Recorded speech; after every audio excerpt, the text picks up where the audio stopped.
প্রধান উপদেষ্টার high representative doctor Khalilur Rahman বলেছেন, থাইল্যান্ডে বিমস্টেক সম্মেলনের ফাঁকে ভারতের প্রধানমন্ত্রী নরেন্দ্র মোদীর সঙ্গে ডক্টর ইউনূসের বৈঠকের একটা শিডিউল চাওয়া হয়েছে। দুপুরে রাজধানীর ফরেন সার্ভিস একাডেমিতে নিয়মিত ব্রিফিংয়ে তিনি আশা প্রকাশ করেন বৈঠকটি হওয়ার যথেষ্ট সম্ভাবনা রয়েছে।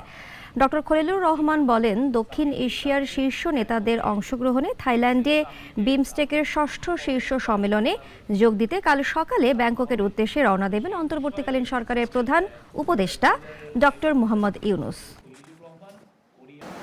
এই সম্মেলনকালে মাননীয় প্রধান উপদেষ্টা বিমস্টেকের বিভিন্ন রাষ্ট্রের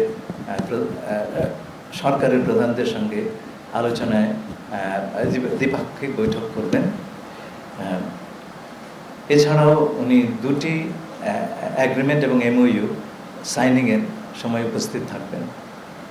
পরশুদিন অর্থাৎ 4 এপ্রিল উনি ঢাকার উদ্দেশ্যে রওনা দেবেন। ওয়ালটন আবারও মিলিনিয়ার অফারে ওয়ালটন ফ্রিজ কিনে আপনিও হয়ে যেতে পারেন মিলিয়নিয়ার।